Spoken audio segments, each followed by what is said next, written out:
Sean todos y todas bienvenidos a la casa del Señor, y usted que nos sigue ahí en el lugar de su residencia también, que Dios añada bendición a sus vidas ricamente.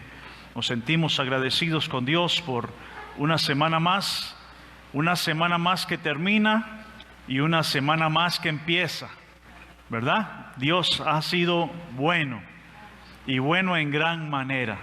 Nos sentimos agradecidos con el Señor por sus favores, porque hasta aquí, mis amados hermanos, hemos podido ver su fidelidad, la cual nunca acaba, ¿verdad? La fidelidad del Señor siempre se mantiene invariable para cada uno de nosotros, y tenemos que glorificar su nombre. Los que estamos agradecidos con Dios, siempre vamos a tener una palabra de gratitud, ¿verdad? Siempre vamos a tener una expresión de contentamiento. El apóstol Pablo dice, mi amado, que teniendo sustento y abrigo debemos tener contentamiento. Qué importante es tener un corazón agradecido. Yo decía la semana pasada de que vivimos en un mundo y en una sociedad de gente malagradecida, hermanos, ¿verdad? Gente malagradecida. ¿Usted conoce a algún malagradecido? Posiblemente conozca 1, 2, 3, 5 y vaya a saber cuántos más, ¿verdad? Pero que esas conductas no nos mellen a nosotros y seamos agradecidos, no solamente con Dios, seamos agradecidos con tantas personas que en el camino de una o de otra manera nos han extendido su mano para ayudarnos en momentos determinados, ya sea a través de una palabra, ya sea a través de un saludo, a través de un abrazo. Puede ser que alguien haya traído una provisión y la haya puesto en nuestra casa, en nuestra mesa. Y esto, mis amados, no podemos ser de corta memoria. Tenemos que tener una memoria histórica y recordar. Y si usted no ha tenido esa postura de gratitud, yo quiero animarle que como creyente, como hijo y como hija de Dios, mi amado, usted tenga ese principio de ser agradecido, porque no hay nada más satisfactorio, no solamente para los que agradecemos, sino para aquellos que reciben nuestra gratitud, escuchar esas palabras. Bien, gloria al Señor. Así que en esta mañana reciban un cordial saludo todos mis amados del Centro Familiar Cristiano Labranza. Estamos, mi amado, con una gran expectativa. Si Dios lo permite, ponga eso ahí en su agenda. Si Dios nos regala vida, el domingo 13 de septiembre, mi amado, volvemos a la casa del Señor. Así que yo no sé si usted le da un aplauso ahí en su casa o aquí donde estamos en la casa del Señor.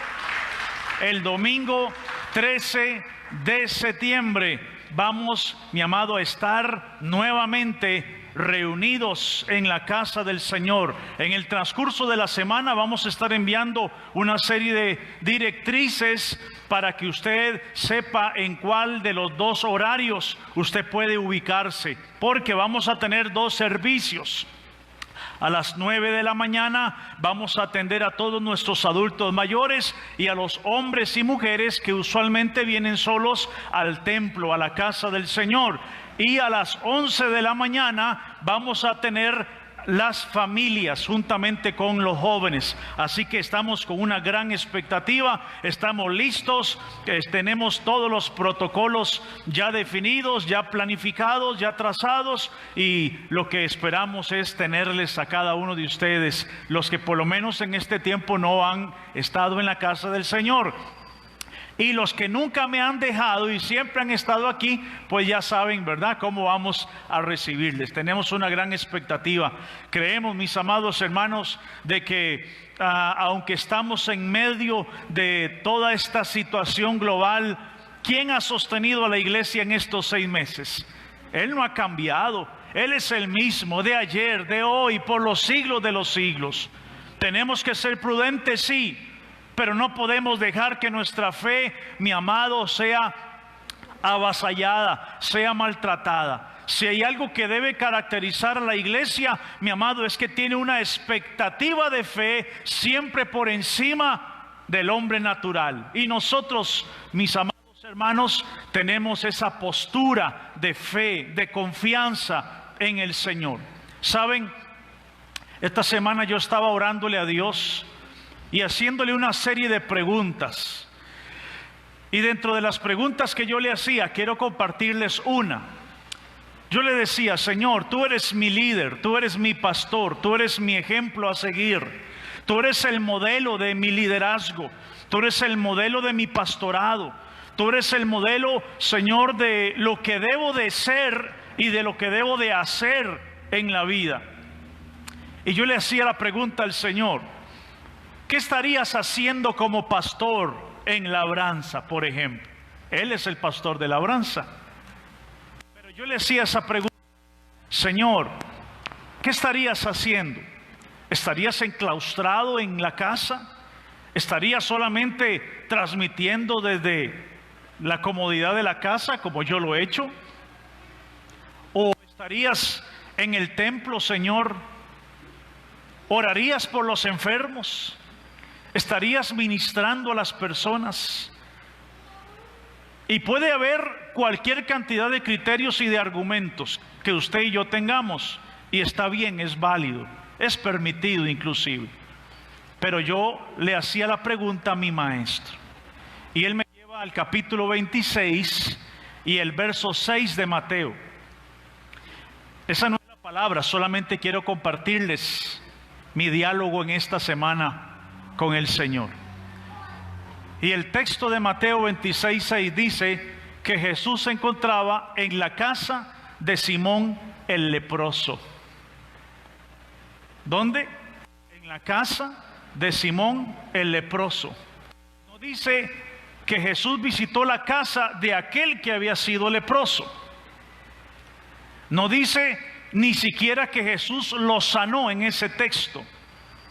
Pero no solamente dice que Jesús estaba en la casa de ese leproso, sino que aún los discípulos, los aprendices, su liderazgo, estaban con él.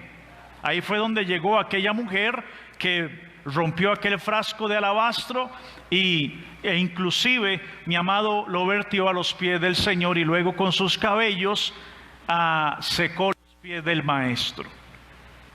Y ahí me respondió el Señor.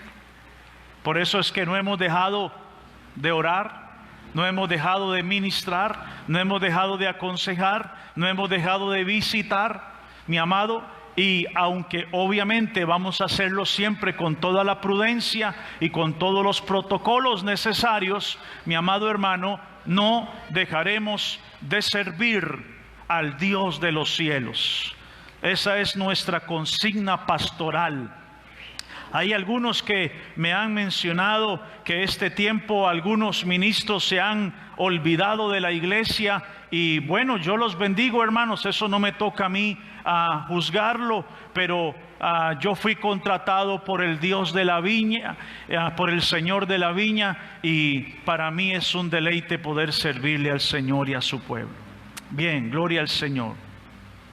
Quiero llevarles a Primera de Pedro, capítulo 3. Y vamos a compartir los primeros 7 versículos. Primera de Pedro, capítulo 3. Pero yo quiero que nos enfoquemos en Génesis 1:28.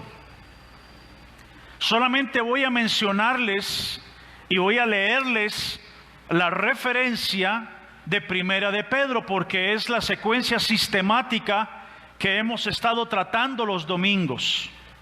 Hemos estado hablando acerca de las conductas del creyente en todo lo que tiene que ver con su desarrollo de vida, ¿verdad? Eso es lo que hemos estado tratando. Y el capítulo 3, precisamente Pedro da una serie de consejos de cómo debe de ser la conducta de la esposa cristiana y cómo debe ser la conducta del esposo cristiano. Y por eso los he querido llevar a Génesis capítulo 1, porque necesitamos tener un marco de referencia mucho más amplio de lo que Pedro nos habla. Porque puede ser, mis amados hermanos, que cualquiera que llegue a los primeros versículos de este capítulo 3 y vea las demandas que Pedro establece para la esposa, por ejemplo, puede ser que algunas damas, no muy felices en su matrimonio, sientan una cierta repulsión a oír esos consejos. Pero también puede ser que cualquier hombre que desconozca el marco de referencia general de la Escritura y venga el texto, puede ser que también, mi amado, su impresión inmediata sea de cierto distanciamiento a esa obediencia. Y también cuando hacemos el paralelismo entre Efesios capítulo 5, versículo 21 en adelante, cuando Pablo habla acerca de la conducta del esposo, de la esposa y de los padres y de los hijos, puede ser que usted vea una cierta diferencia entre la teología paulina y la teología de Pedro. Pero si hay algo extraordinario en la palabra, mis amados hermanos, es que la palabra no se contradice.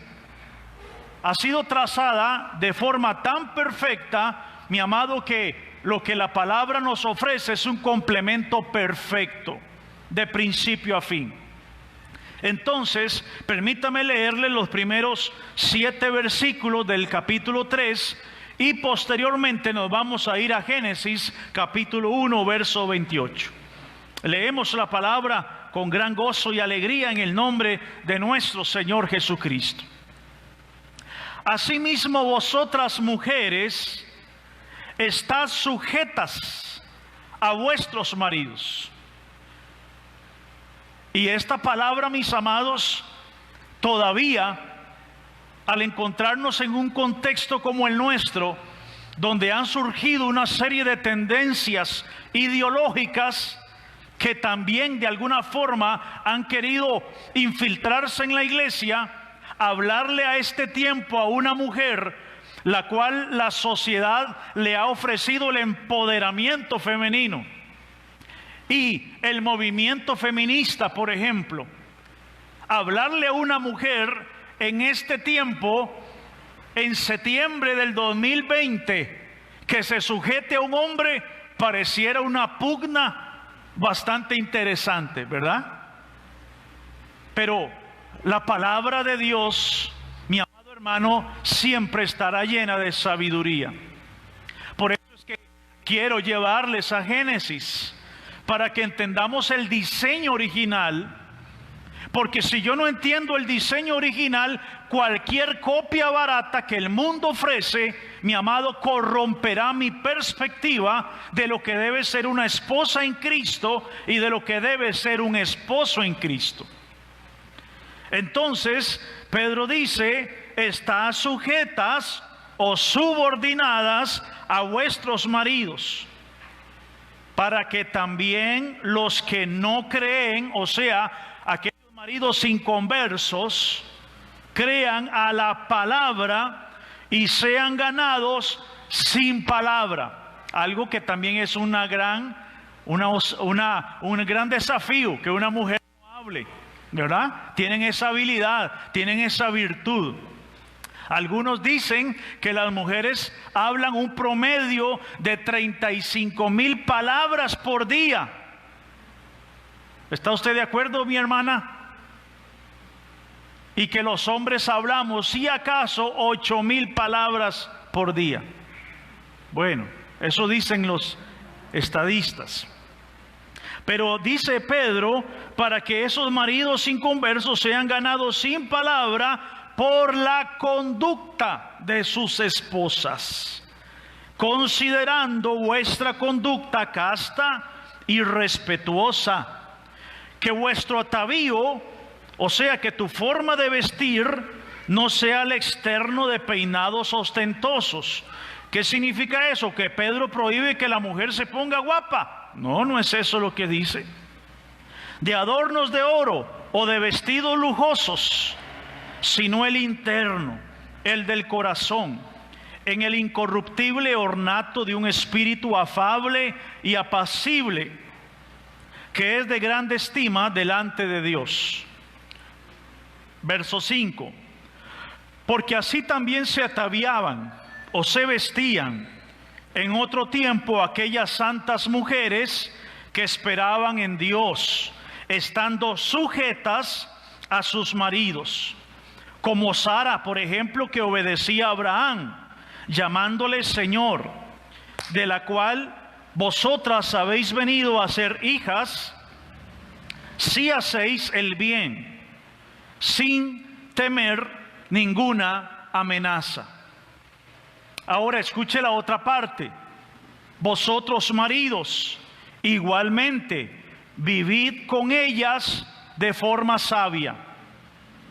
Ve que no solamente el consejo es para las esposas, hay un llamado de Dios para nosotros, y es que caminemos, vivamos sabiamente con nuestra esposa, dándole honor a la mujer como a vaso más frágil y como a coheredera o copartícipe o socia de la gracia de la vida, para que vuestras oraciones no tengan estorbo.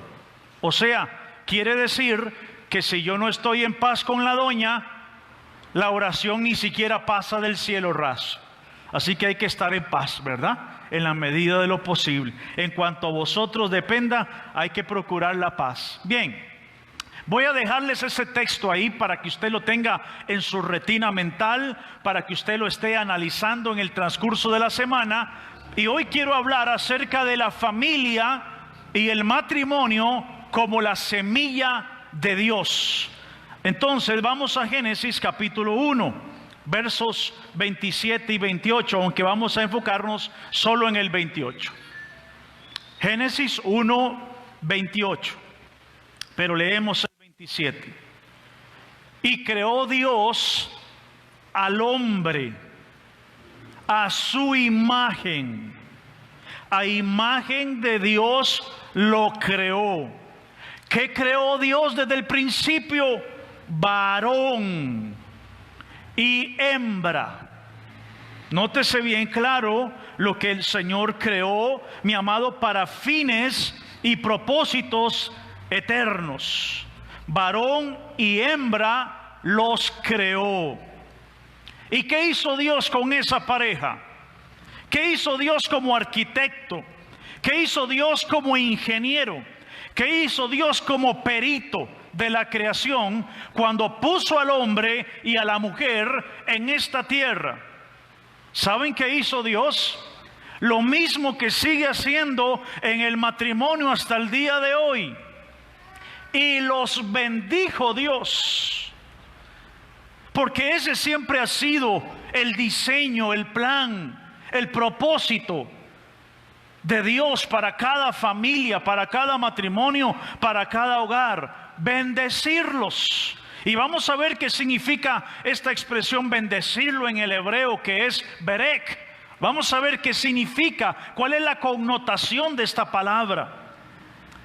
Y los bendijo Dios y les dice, aquí hay 5 imperativos en este versículo, que tiene que ver precisamente con todo el equipamiento, con toda la capacidad, con toda la virtud, con toda esa destreza, con toda la semilla, con todos los materiales para que el matrimonio, para que el esposo, la esposa y los hijos fueran bendecidos en la tierra. Y dice el texto, fructificad, primer imperativo, y multiplicaos, llenad la tierra y sojuzgadla, y señoré en los peces del mar, en las aves de los cielos y en todas las bestias que se mueven sobre la tierra. Que Dios te bendiga a través de su maravillosa palabra. Puede ser que si yo hago la pregunta, por lo menos a los más jóvenes o a las más jovencitas que están hoy con nosotros, como Dorita, como Chayito, que cuál es la perspectiva que tienen acerca del matrimonio y la familia. Puede ser que de acuerdo al contexto en el que muchos de nuestros jóvenes se hayan desarrollado en su casa, en su familia, el perfil, el patrón y el diseño de matrimonio esté tan distorsionado, esté tan dañado, esté tan enfermo, que lo último que pensarían muchos de nuestros jóvenes de nuestro tiempo precisamente es en el matrimonio. Máxime si su papá nunca ha sido un ejemplo, si lo que han tenido como modelo de padre ha sido un fiasco, una vergüenza.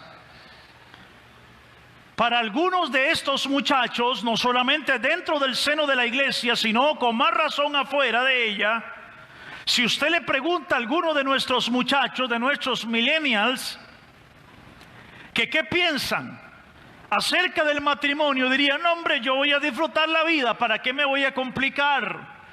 Mejor me voy a dedicar a pasear, a ser un aventurero, a ser un mochilero.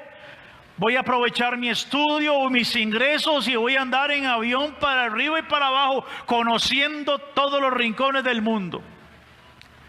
Y cuando hablamos del tema sentimental, algunos prefieren tener marinovios y no un esposo, o marinovias, que pareciera que es una corriente ideológica cada vez más frecuente. Vámonos, alquilemos un apartamento, compartamos, y si las cosas no funcionan, pues simple y sencillamente no hay nada que nos atrase.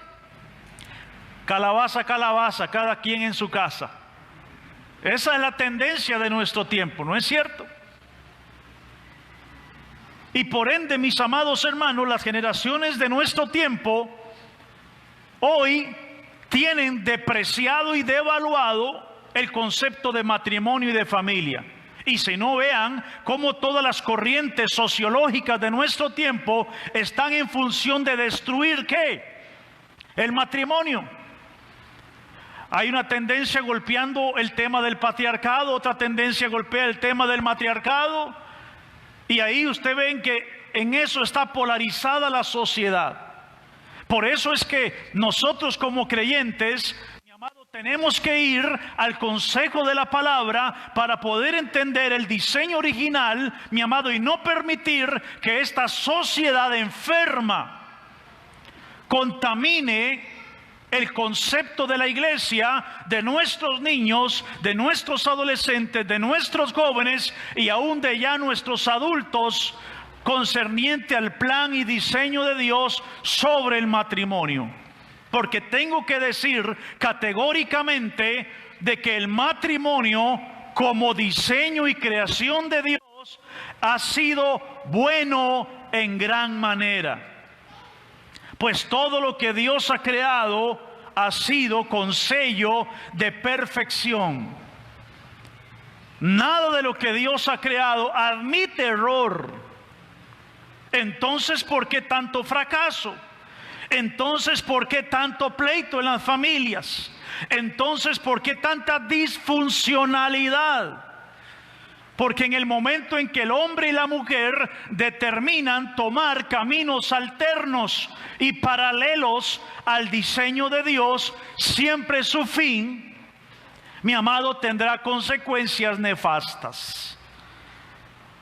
La única manera de poder disfrutar el matrimonio y la familia es, mi amado, adecuándonos al sistema, al estilo, al diseño y al perfil que Dios estableció.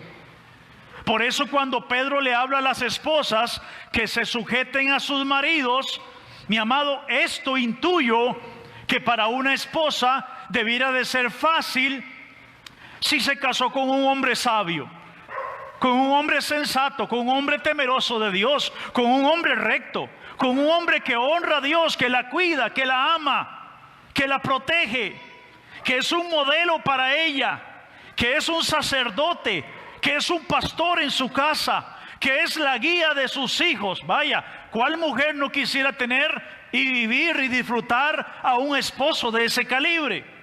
¿Verdad que ya la perspectiva puede empezar a cambiarnos? ¿Verdad que si a una jovencita que tiene esa tendencia de tener mejor un marinovio o alguna aventura por algunos meses, y si no funciona regresa a casa de papi y de mami, aunque a veces cuando regresa no viene sola, viene con alguien más? Pero cuando a nuestras muchachas les enseñamos nosotros que el diseño de Dios ha sido trazado de forma tan perfecta, que Dios tiene un hombre conforme el corazón de Dios para usted, que te va a cuidar, que te va a amar, que te va a chinear, que va a ser un ejemplo y te va a hacer una mujer feliz. Yo le preguntaría a algunas de nuestras muchachas: ¿sueña con ese príncipe azul? Escuchemos la respuesta. Posiblemente digan: pastor, ese es mi anhelo. Y también si se la pregunto a los muchachos, de acuerdo a ese contexto de familia que hemos tenido, la sociedad moderna y las presiones del tiempo presente nos van a generar una serie de criterios.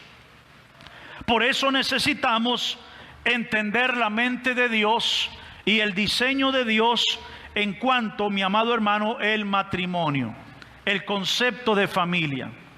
Yo pregunto, en medio del descalabro social que está viviendo la familia, ¿habrá esperanza para el matrimonio? En medio de tantas ofertas, ¿todavía hay esperanza para aquellos que quieran construir una familia? ¿Será que todavía, mi amado, el plan de Dios sigue intacto o ya pasó de moda? Dios nunca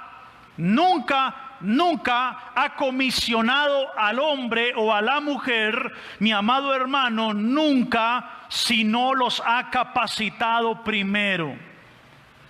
Dios nunca ha comisionado, Dios nunca ha enviado a alguien a una misión, mi amado, si no le ha dado los elementos para que esa misión sea victoriosa. Siempre Dios ha provisto todos los recursos. Antes de que el Señor con propósito divino. Grabe eso, mi amado hermano. El diseño de Dios siempre ha sido la familia caminando bajo el propósito y el diseño divino. Nuestros hijos, dice la palabra del Señor, son como flechas de Dios, los cuales tienen que ser levantados, guiados, formados y soltados para que proyecten sus vidas con grandes dimensiones de acuerdo a ese diseño bendito. ¿Qué hizo Dios cuando puso al hombre y la mujer? Hizo de ellos un arco. Por eso la Biblia dice, mi amado, en el Salmo 127, que como saetas en las manos del valiente, así son los hijos habidos en la juventud. Dichoso, bienaventurado el hombre que llenó su aljaba de ellos. Las aljabas, mi amado hermano, cabían un promedio de 12 flechas. A mí me faltaron 8 para completarlas. Pero lo que dice el escritor es que en el matrimonio, tanto el hombre como la mujer constituyen ese arco para que las flechas que son los hijos y las hijas, mi amado, nosotros a través de los principios eternos de Dios podamos redireccionar, podamos dirigir, podamos perfilar, podamos enfocar a nuestra descendencia y los lancemos hacia los propósitos y los planes de Dios. Cuando nosotros analizamos lo que está sucediendo con nuestra niñez, con nuestra adolescencia, con nuestra juventud, y ver, mi amado, el desenlace tan lamentable y tan triste que estamos viviendo en este tiempo, donde la juventud se está perdiendo, donde esta generación, lamentablemente, mi amado hermano, es una generación enamorada del placer, de los deleites, del desenfreno, de los vicios, de las drogas, de la perversión, de la prostitución y de la corrupción en todas sus dimensiones, siempre la pregunta es: ¿qué pasó en la casa de ese muchacho? ¿Qué pasó en la casa de esa jovencita? Si nosotros dedicáramos unos minutos solamente a preguntarles a algunos de nuestros jóvenes que hoy se pierden en nuestras calles y que un día fueron bebitos de brazo, que un día estuvieron en un vientre, que un día gatearon, algunos inclusive gatearon en el piso de los templos, estuvieron en las sillas, dormían en las vigilias, en las bancas y en las sillas, pero cuando crecieron se rebelaron contra Dios, y hoy lamentablemente lo que miramos en nuestra sociedad es el reflejo de que algo sucedió en la casa de ellos. Dios no se equivocó. Alguien me pregunta en estos días: pastor, ¿por qué Dios no me oye? ¿Por qué Dios no me escucha? ¿Por qué Dios ha cerrado su oído hacia mí? Y yo pregunto: hija, ¿será que Dios no te oye o será que tú has dejado de oír a Dios? Que es muy diferente. Porque Dios no ha dejado de hablar. Dios no es mudo. Ni siquiera su oído se ha grabado, dice Isaías, para escucharnos. Por eso yo levanto mi voz, porque yo sé que yo no asusto a Dios con el timbre de mi voz, ni le voy a enfermar sus tímpanos. ¿Será que nosotros hemos dejado de oír a Dios? ¿Será que el esposo ha dejado de oír a Dios? ¿Será que la esposa ha dejado de oír a Dios? ¿Será que los hijos han dejado de oír a Dios? Porque en el momento en que yo tengo uso de razón como hijo, inclusive, en el momento en que yo ya tengo uso de razón, cuando yo ya identifico entre la derecha y la izquierda, entre el bien y el mal, es cierto que ese arco llamado padres me hayan podido, por su pésimo ejemplo, lanzar al desenfreno, lanzar al pecado. Pero en el momento en que yo tengo uso de razón, yo ya no puedo escudarme más en el pésimo ejemplo de padre o de madre, porque ahora yo tengo conciencia y yo puedo determinar y yo puedo elegir el camino que yo voy a seguir. Por lo tanto, ya esa excusa de que como mi papá era así, entonces yo también lo soy, y como mi papá murió así, entonces yo muero así. ¿Quién dice eso? Para eso vino Cristo, para deshacer las obras de las tinieblas, para romper toda cadena de maldición. Por eso Romanos nos dice en el capítulo 8, versículo 1: ninguna condenación hay para los que están en Cristo Jesús, los que no andan conforme a la carne, conforme a su historia, conforme a su linaje, conforme a todo ese ejemplo que le dieron sus antepasados, sino los que andan conforme al Espíritu, porque han sido renovados, regenerados, santificados y reconciliados con Dios. Y los bendijo Dios. Eso no ha pasado de moda. Dios sigue bendiciendo al hombre y la mujer que determinan establecerlo como el centro de su relación. Dios sigue, mi amado, bendiciendo el matrimonio. Dios sigue, mi amado, bendiciendo a los hijos. La ruta de bendición, la ruta de provisión, la ruta, mi amado, de éxito en el matrimonio sigue invariable. Porque Dios en Edén no hizo un experimento para ver si le funcionaba. Pues todo lo que ha salido de Dios, mi amado hermano, ha sido y será siempre perfecto. Veamos entonces la mente de Dios a través de este versículo. ¿Qué implica el que Dios haya bendecido a esta pareja? ¿Qué implica cuando Dios bendice un matrimonio?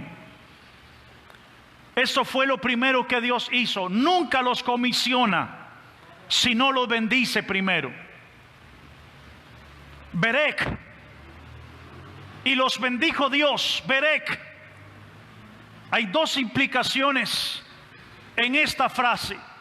La primera de ellas, cuando el texto dice que el Señor los bendijo, significa que Él les dio el privilegio y el regalo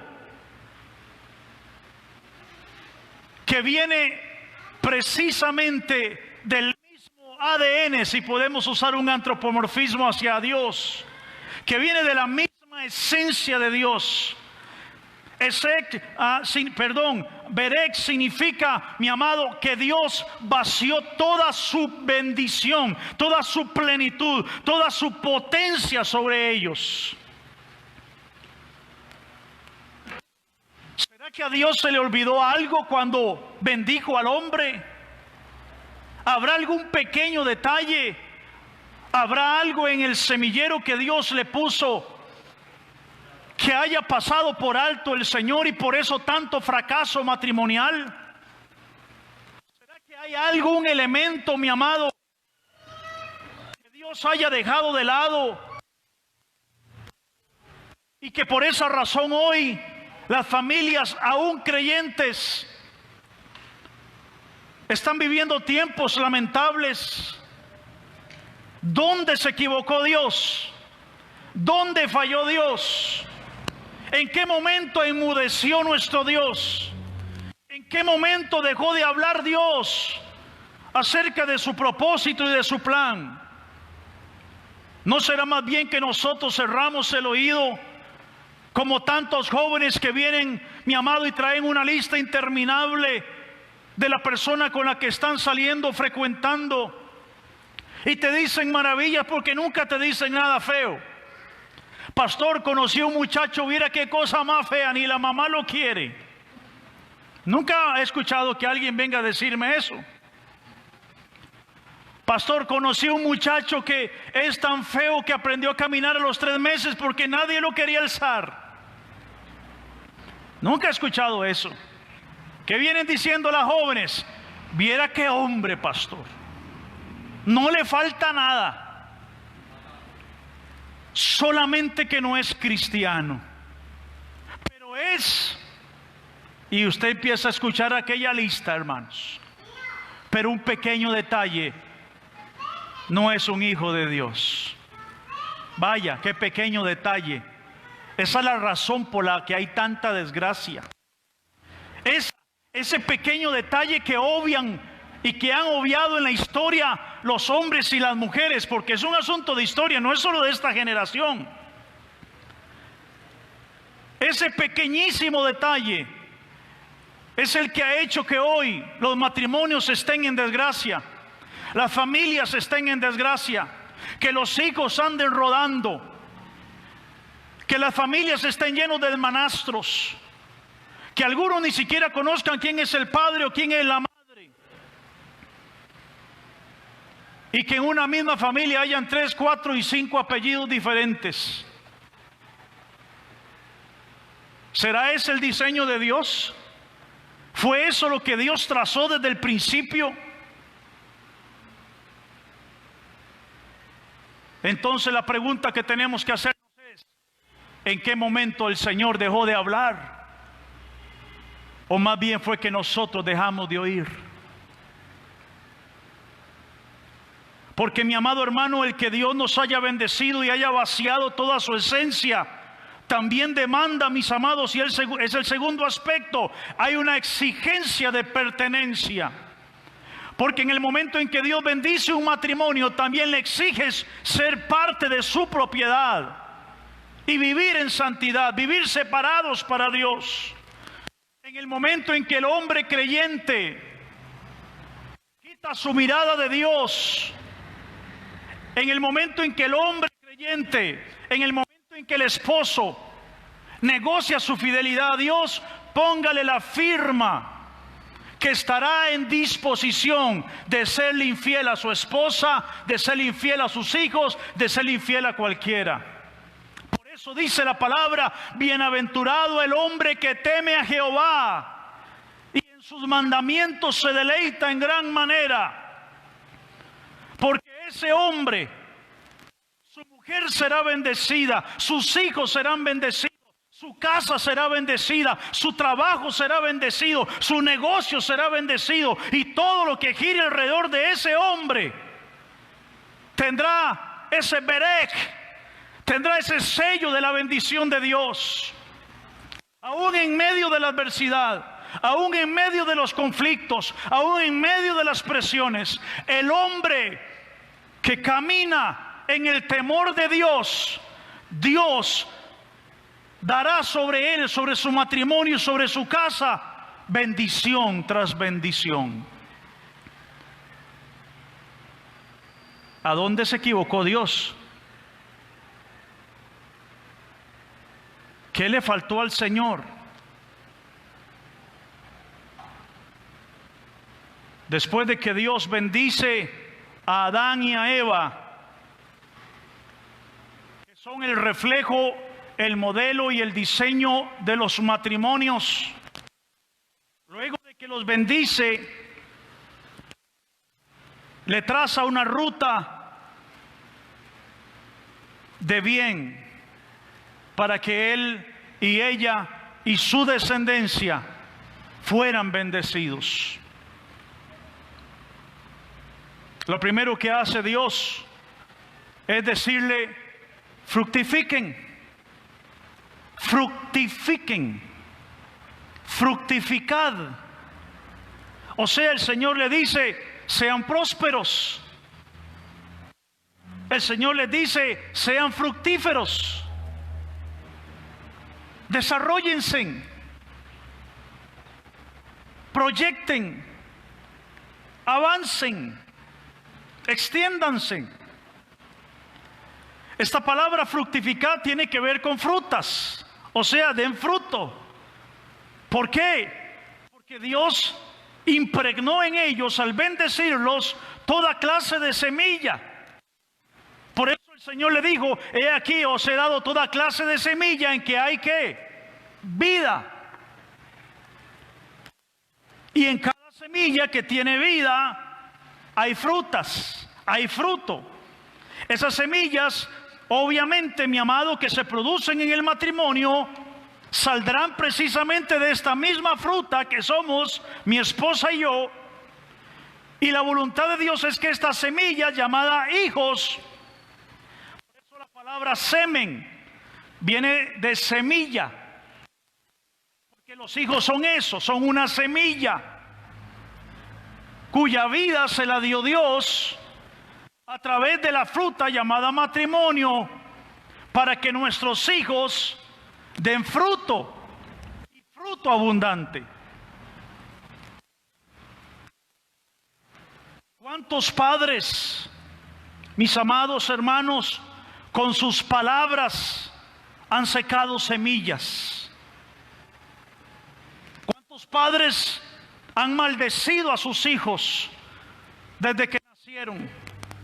Algunos les han llamado accidente, algunos les han llamado error, algunos les han llamado metida de escarpines. Vamos a hacer un cambiecito un momento, porque aquí como que se me metió una cucaracha. Dejen un momento.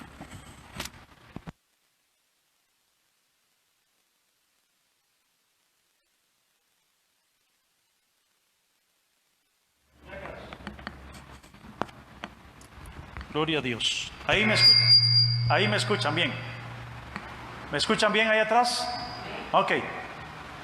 ¿Cuántos padres sinvergüenzas, irresponsables, que después de una noche de aventura y de pasión, como si lo que hubiera pasado era un juego de yaxes, traen hijos a esta tierra y como si fuera poco los maldicen, dándole la espalda y no haciéndose responsables? ¿Será ese el diseño de Dios? Y de eso está llena la tierra y la sociedad. ¿No es cierto? Hay que ir, mi amado, y darse una vuelta en nuestros centros penitenciarios y preguntarle a la gran mayoría de esos muchachos que están ahí, y háganle la pregunta de sus papás. Y la gran mayoría, el 95, 98, 99%, si no manifiesta odio, ira, desencanto, otros brotarán lágrimas por sus mejillas, porque precisamente el que está hoy ahí en ese centro privado de libertad es producto de un irresponsable que nunca fue un ejemplo y un modelo para él. Y lamentablemente las historias se siguen repitiendo generación tras generación. Pero el Señor les dijo: fructifiquen. Nuestros matrimonios, nuestros hijos, nuestros nietos son frutas de Dios, son semillas de Dios, son especiales. No existen accidentes en Dios. En Dios solo hay propósitos. Nuestro más grande privilegio como hombres, como mujeres, como esposos, como padres, es ser arcos íntegros, que podamos redireccionar a nuestros hijos por el camino de bien.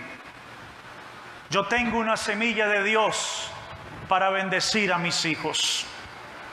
Yo tengo un ADN de Dios para bendecir a mi esposa. Yo tengo un ADN de Dios para que mi matrimonio sea bendecido por la mano de Él.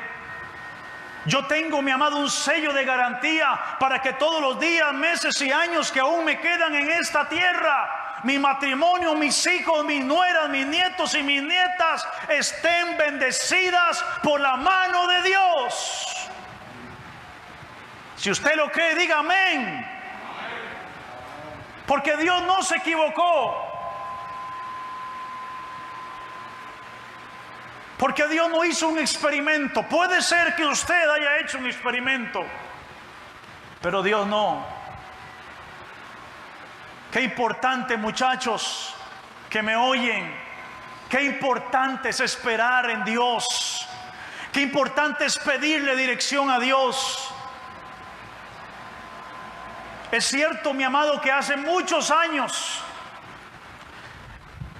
en las iglesias se obligaba, casi se obligaba, que si a un joven, hermana Gaby, yo no sé si usted se acuerda, usted y yo somos como de la misma época, ¿verdad?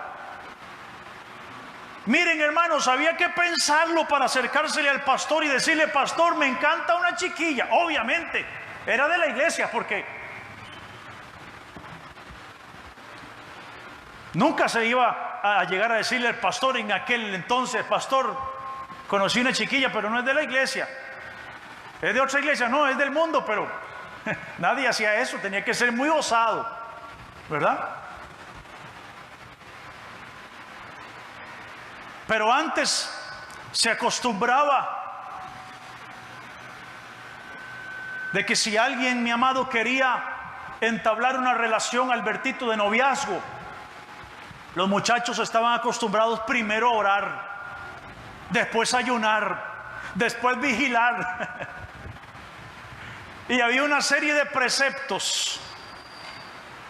Y si ya estaban seguros, hablar con el pastor. Le tenían más miedo al pastor que a los papás. ¿Se acuerdan de ese tiempo? Y era aquella sudadera toda la semana para ir a decirle al pastor que tenía novia. Y después de que pasaba ese filtro, seguía otro filtro, que era que tenía que presentarse ante toda la congregación. Vaya, qué serio era eso, hermanos. Si bien es cierto, mi amado, hay preceptos o hay códigos o hay reglamentaciones que los hombres hemos creado y no siempre funcionan. Pero sí tengo que decir, mis amados, que antes el noviazgo se miraba con temor de Dios. Tal vez, mi amado, no necesitamos esos extremos, porque también la historia dice que esos extremos nunca funcionaron, en muy pocos casos, porque los muchachos hacían o dejaban de hacer por miedo y no por convicciones. Y cuando las cosas se hacen por miedo, cuando nadie los está viendo, se hacen. Pero cuando hay una convicción, me es independiente si papi o mami están ahí cuando estoy marcando o si el pastor está conmigo viéndome, o si hay alguien alrededor mío, yo voy a respetar a mi compañera y ella me va a respetar a mí, punto. Vuelvo a preguntar, ¿será que Dios se equivocó? Sigo porque el tiempo se me está yendo. Multiplicaos. Primero fructifiquen. Ahora el Señor les dice, ustedes son un semillero, ustedes son una fruta llena de semilla. Ahora tomen eso y multiplíquense. Pero para que haya multiplicación, tiene que haber inversión. Multiplicarse significa derramarse en la vida de otra persona para generar una proyección de riqueza. Yo no puedo esperar ver un fruto adecuado en mis hijos si yo no he invertido en ellos. Los que hemos estado estudiando hacedores de discípulos, hemos aprendido que amor es tiempo. ¿No es cierto? Yo no puedo pretender cosechar de mis hijos lo que yo no he sembrado. Es más, yo hoy estoy cosechando de mi matrimonio lo que yo he sembrado. Y estoy cosechando de mis hijos lo que yo he sembrado. Y voy a cosechar en los días venideros lo que yo estoy sembrando. Y voy a cosechar aún de mis nietos y de mis nietas lo que yo he sembrado. Porque no hay forma de multiplicarse si no es a través del sembrar. Para ver crecimiento, Sonia, hay que sembrar. Yo creía que con tirar las semillas al aire de ayote, hermana Chayito, hermana Dorita, yo creí que con tirar las semillas de ayote, a la semana siguiente me iba a estar comiendo una cremita de ayote. Tengo que preguntarle a Isidro que me enseñe a sembrar ayote, y todas las semanas iba a verlo. Y me di cuenta que es que hay que sembrarlas, no se pueden tirar. Y ahora las sembré, pero no me crecen, y resulta que es que hay que ponerlas donde le pegue el sol, no en la sombra. Necesito que Isidro me asesore. Lo que sí ya casi me como son unos chayotitos y unos elotes. Sembré como 10 y me pegaron 6. Y yo dije, algo pasó. Ya, y es que en casa somos 6. Porque hay semilla buena y hay semilla mala, hasta la palabra lo dice. Multiplíquense. Eso significa darle a otros los elementos esenciales para que ellos puedan llegar a ser un día como nosotros y ojalá nos superen. ¿No es cierto, hermanos? ¿Cuál padre, hermana Nuria, cuál madre no desea que sus hijos, si ha sido buena obviamente, sean como ella, como él, pero que ojalá lo superen? Ese es el anhelo de mi corazón. Esa es mi oración a Dios. Que Dios bendiga, multiplique, fructifique a mis hijos y que ellos lleguen a ser muchísimo mejor que yo, como hombre, como esposo, como padre, como ministro.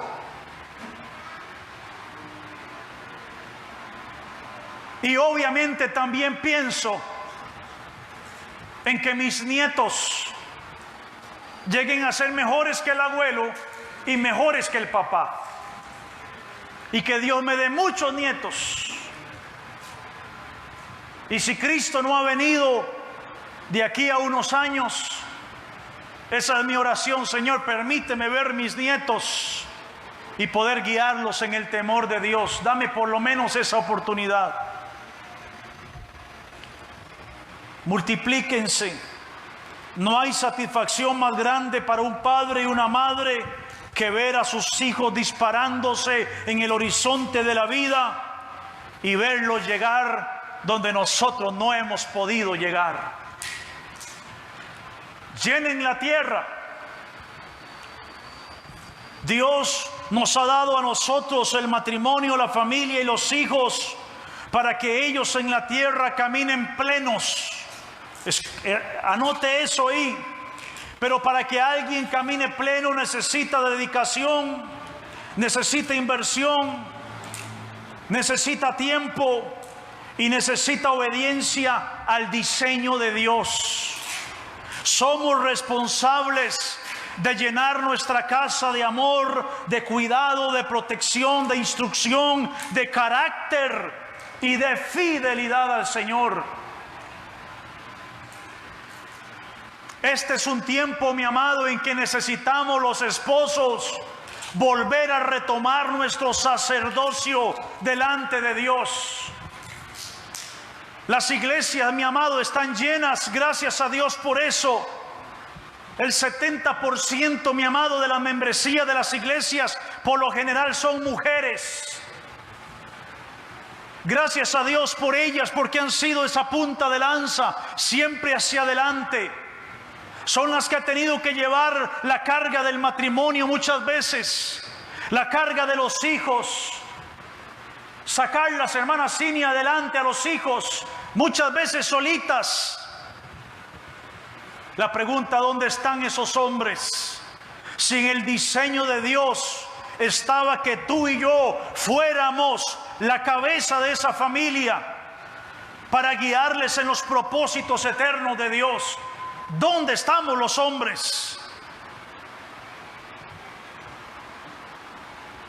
Lamentablemente, mis amados, hoy muchos padres derraman lágrimas porque teniendo todos los recursos para llenar a sus hijos en las etapas de la vida, los abandonaron y los descuidaron, y hoy están recibiendo precisamente el salario de su irresponsabilidad. No estamos llamados simplemente a llenar los hijos, el matrimonio, la familia de cosas. Hemos sustituido el amor y el tiempo por cosas. Mientras el chiquillo tenga su pantalla de plasma en el cuarto, mientras tenga el último dispositivo móvil, mientras tenga, creyendo que eso es lo que llena el corazón de un hijo. ¿Saben, mis amados hermanos?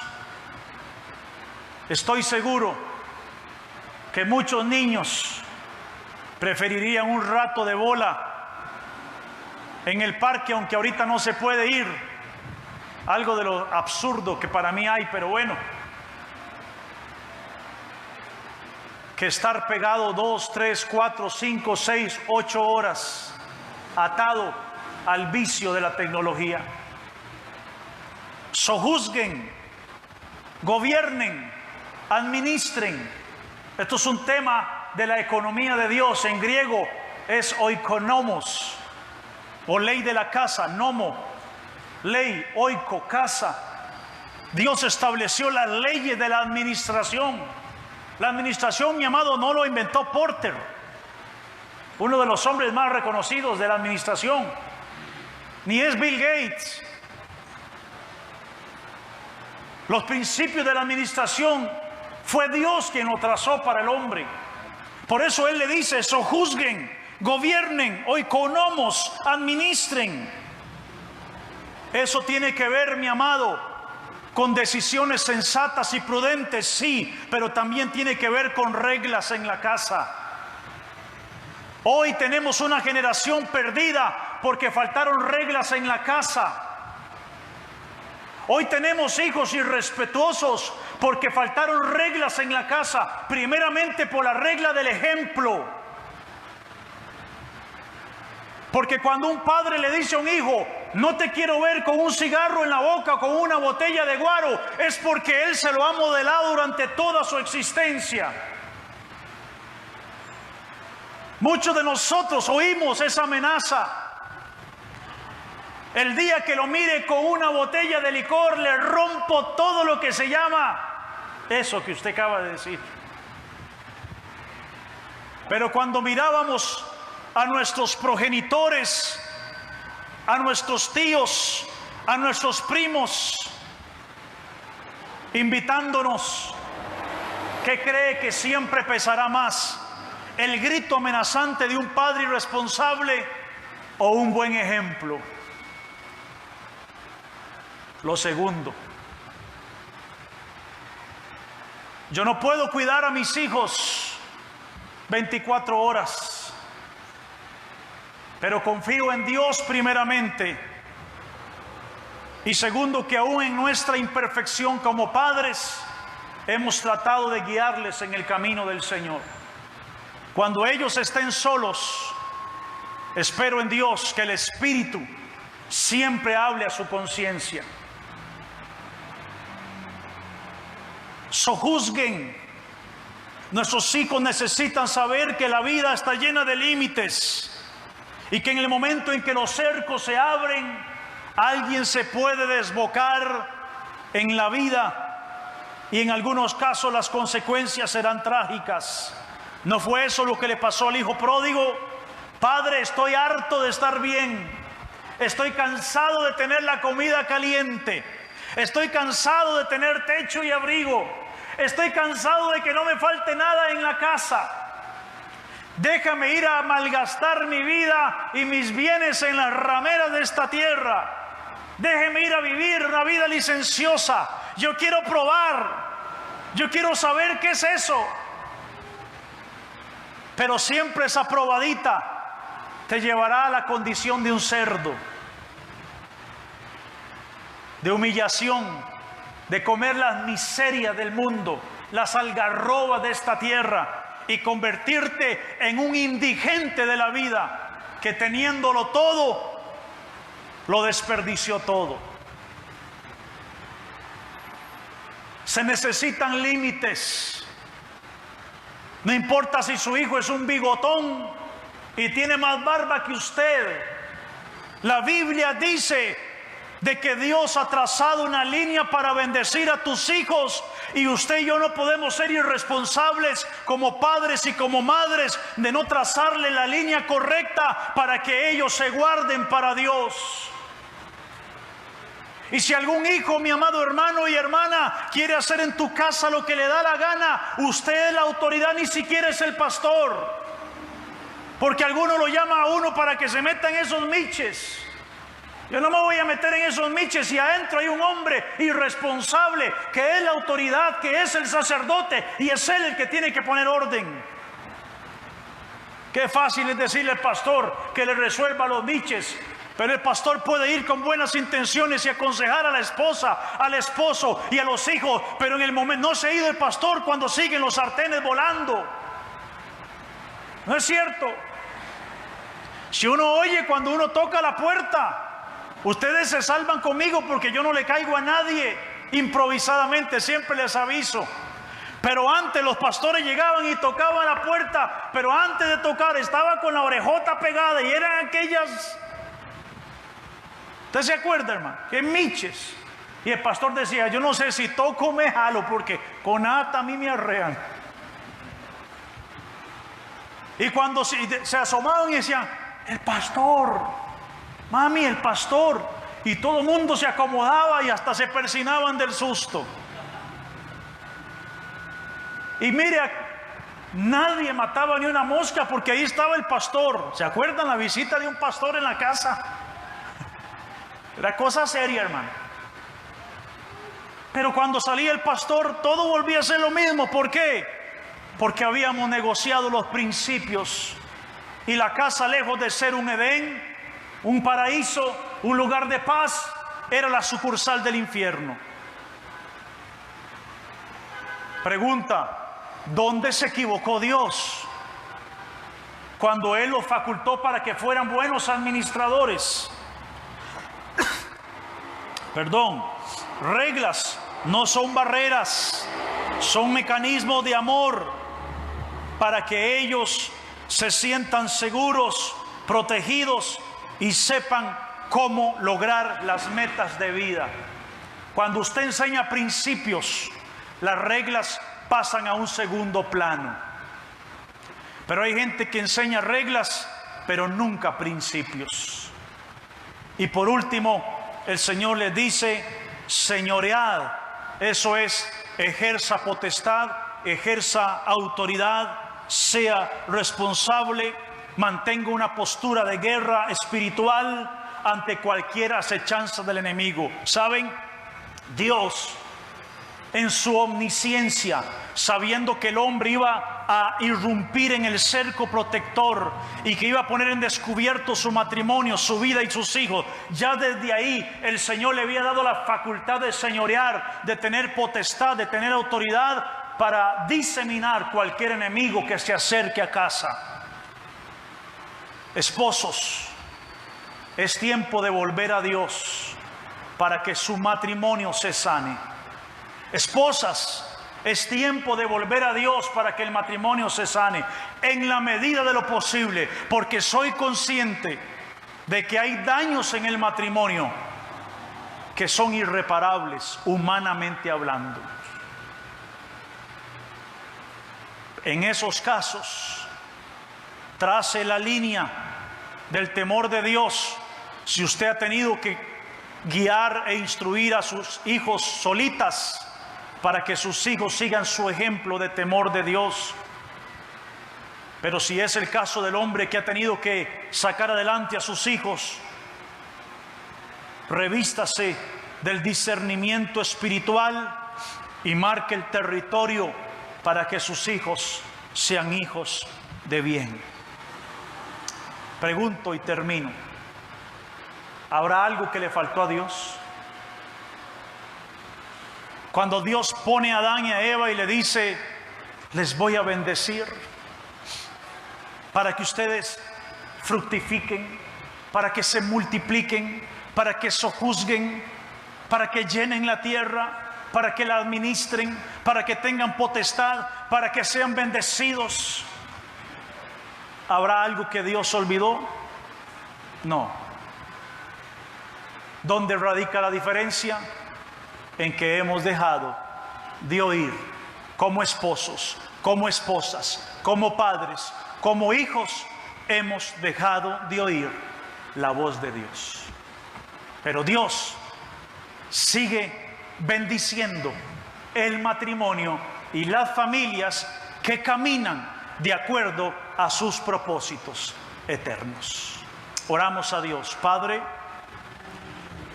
en el nombre de Jesucristo, nuestro Señor y nuestro Salvador, te doy gracias por haber hecho de mí un hombre bendecido.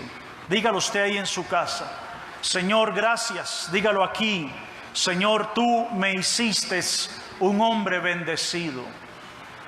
Tú hiciste a mis hermanas, a mi esposa, mujeres bendecidas, cuyo propósito y fin, Señor, era bendecirles a ellos y bendecir el fruto de su vientre.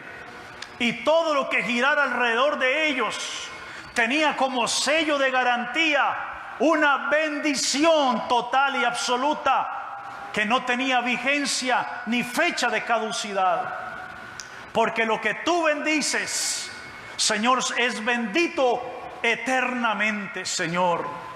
Pero muchos, lamentablemente, Señor, hemos tomado caminos paralelos y alternos, y las consecuencias y los resultados han sido más que evidentes.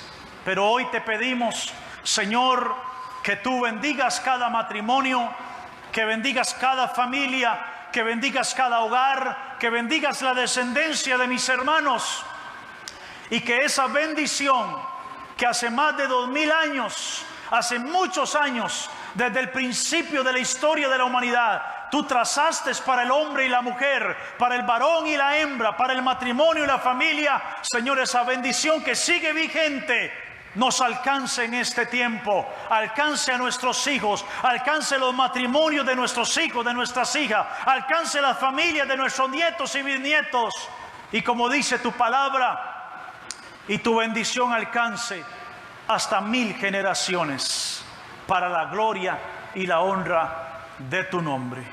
En el nombre de Jesucristo, el Señor. Amén y amén. Que Dios les bendiga, que Dios les guarde. La paz de Dios con ustedes. Nos vemos pronto, hermanos.